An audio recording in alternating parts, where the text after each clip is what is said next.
ओम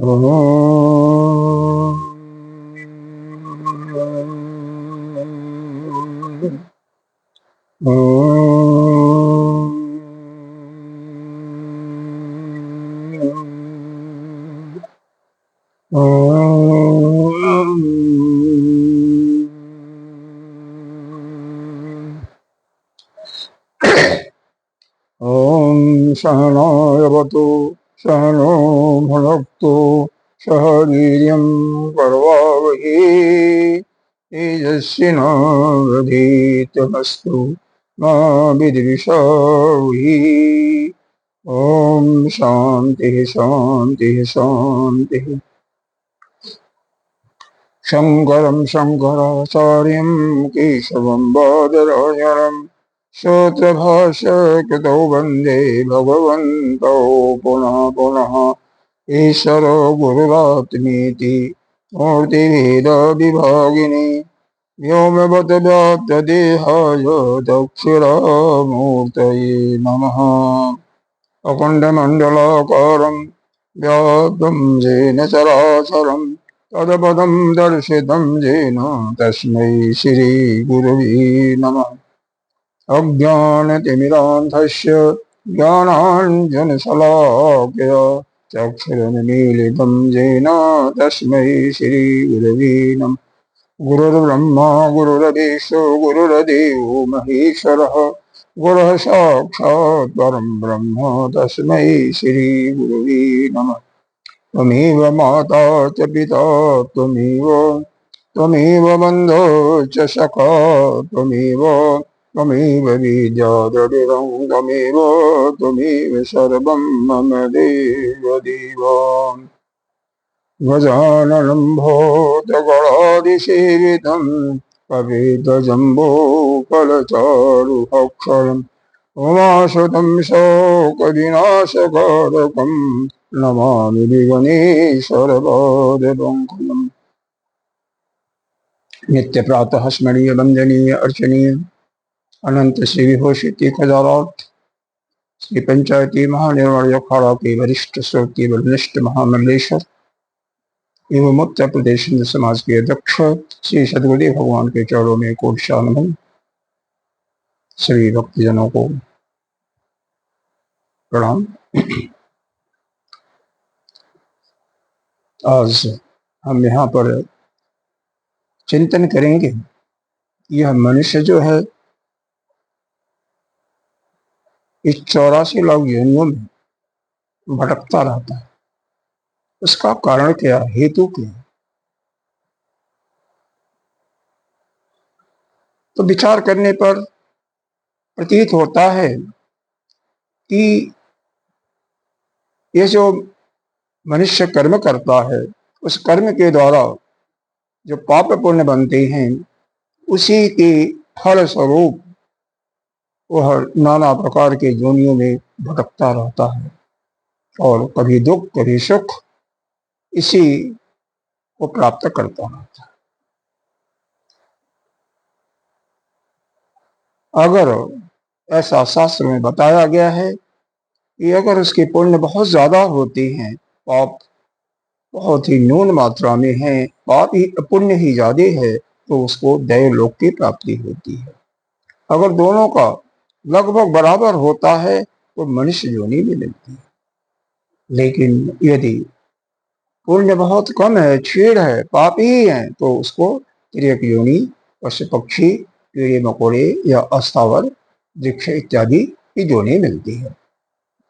प्रश्न ये उठता है कि ये पाप कहाँ से होती हैं, पाप को हम ना करें, तो इसके लिए बताया गया है कि हिंसास्ते अन्यान्यथा कामो पैशून्यम पुरुषायनृतम समिन्नालापव्यापदं मिथ्या दोग्नि परया पापकर्मेति दशधा कायावांगमनसस्तज्जेतो।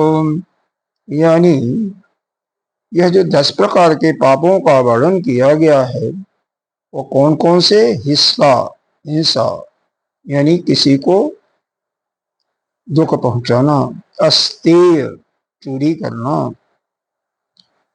अन्यथा कामो, अन्यथा काम का तात्पर्य है अवैध रीति। कैशून्य का तात्पर्य है चुगलखोरी, निंदा किसी का करना। निष्ठुर भाषण, निष्ठुर भाषा यानी कठोर बोलना, इसको कहते हैं कड़वा बोलना। झूठा व्यवहार, लाभ व्यापद मिथ्या दोगुनी परेह, भेदयुक्त बातों से दिल को दुखाना। अशिष्टता,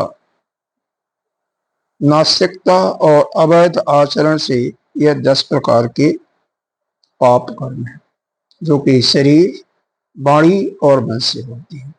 तो कितने पाप इसमें शरीर से हैं, कितने कर्म मन से होते हैं और कितने वाणी से होती हैं, इस पर हम चर्चा करते हैं।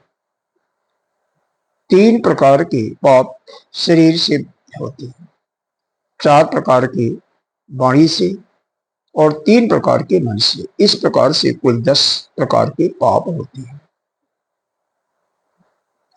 तो शरीर से कौन कौन पाप होते हैं? हिंसा करना, किसी को मारना, दुख पहुंचाना, यह हिंसा है। कोई भी जीव हो, हिंसा। दूसरा है किसी पराई स्त्री के साथ व्यभिचार करना, यह भी शारीरिक पाप माना जाता है। और तीसरा किसी के सामान को चुरा लेना या जबरदस्ती छीन लेना, यह शरीर संबंधी पाप है। तो यह 3 प्रकार के पाप शरीर से होते हैं। किसी को मारना, पीटना यानी हिंसा करना, किसी के सामान को चुराना या छीनना, और किसी दूसरे की स्त्री के साथ बुरा व्यवहार करना।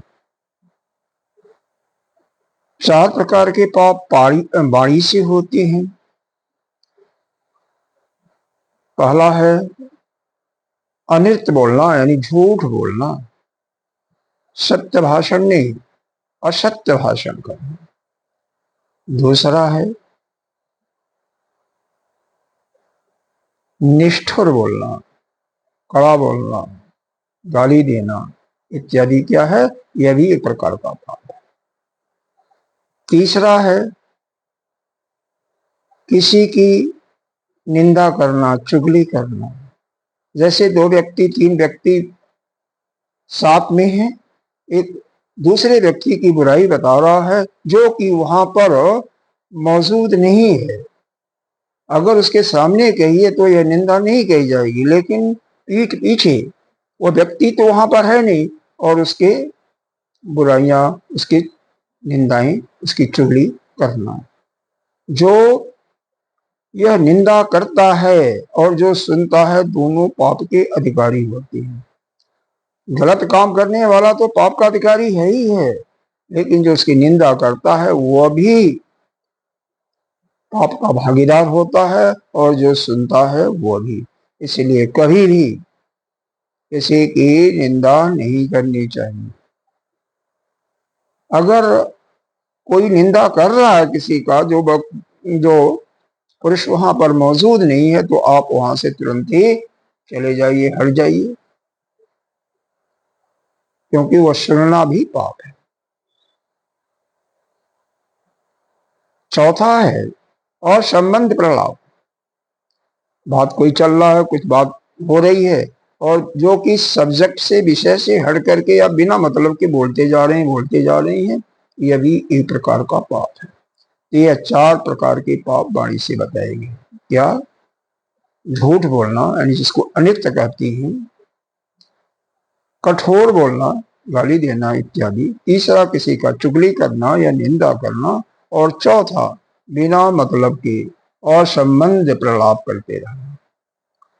संबंध नहीं है विषय से, लेकिन वो अपने डिंगे हाँकते रहना। यह 4 प्रकार के पाप वाणी से हैं। 3 प्रकार के पाप मन से भी होते हैं। मन में ही किसी के मारने का योजना तैयार करना, किसी का हिंसा करना, किसी दूसरे के साथ करवाना, कैसे भी करते हैं। तो यह मन के अंदर आपका विचार आता है कि किसी को हमें पीड़ित करना ही है, किसी को दुख देना। हिंसा का हिंसा। दूसरा, किसी सामान को चोरी करने या छीनने का योजना तैयार करने, मन में आपकी तैयार हो रही है, मन में ही, मन में ही, क्योंकि कोई कार्य पहले मन में बात आती है, फिर वही कार्यान्वित होती है। मन से किसी के सताने का, दुख पहुंचाने का, यानी हिंसा करने की योजना बना रहे हैं, या किसी के सामान छीनने की योजना बना रहे हैं। और तीसरा है, जो वस्तु जिस रूप में नहीं है उस रूप में न देखना, उसके विपरीत देखना। यह भी आपका एक बहुत बड़ा पाप है। जैसे कोई धर्मात्मा है और आप उसको क्या समझ रहे हैं? पापी समझ रहे हैं। यह भी एक बहुत बड़ा पाप है। तो यह 3 प्रकार के पाप मन से बताए गए। कौन कौन? हिंसा, चोरी, और तीसरा, जो वस्तु जिस रूप में है उसके विपरीत देखना, उस रूप में न देख करके उससे भिन्न देखना। यह भी जो है मन का ही पाप है। मन से ही उसको समझना, आप समझ रहे हैं। तो इस प्रकार के 10 प्रकार के पाप। अब इन पापों को हमसे न हो, यदि हो गए तो इनका प्रायश्चित कैसे करेंगे? इन्हीं से करेंगे। शरीर से जो पाप है वह शरीर से ही प्रायश्चित करना पड़ेगा। वाणी से जो पाप है वाणी से ही करना पड़ेगा। मन से है तो मन से ही करना पड़ेगा। इस प्रकार से हम जाने अनजाने किसी भी तरीके से मनसा, वाचा और काया, इन तीनों से जो पाप होते हैं उनको हम दूर कर सकते हैं या प्रायश्चित करके उनकी शांति कर सकते हैं। जिससे अगर इस जोनी में हम किसी भी कारण से, किसी भी प्रतिबंध के कारण अपने स्वरूप में स्थित नहीं हो पाए, यानी ज्ञान की ज्योति हमारे अंदर नहीं जल पाई, तो भी अगली जोनी कम से कम हमें ऊर्ध्व गति ही हो, हमारी ऊर्ध्व गति हो, तिर्यक जोनी में न हो। सज्जनों, यह रहा 10 प्रकार के पापों का वर्णन। यहीं पर आज का यह सत्संग विराम देता है। ओम पूर्णमदः पूर्णमिदं पूर्णात् पूर्णस्य मुच्यते पूर्णस्य पूर्णमादाय पूर्णमेवावशिष्यते। ओम शांति शांति शांति। ओम श्री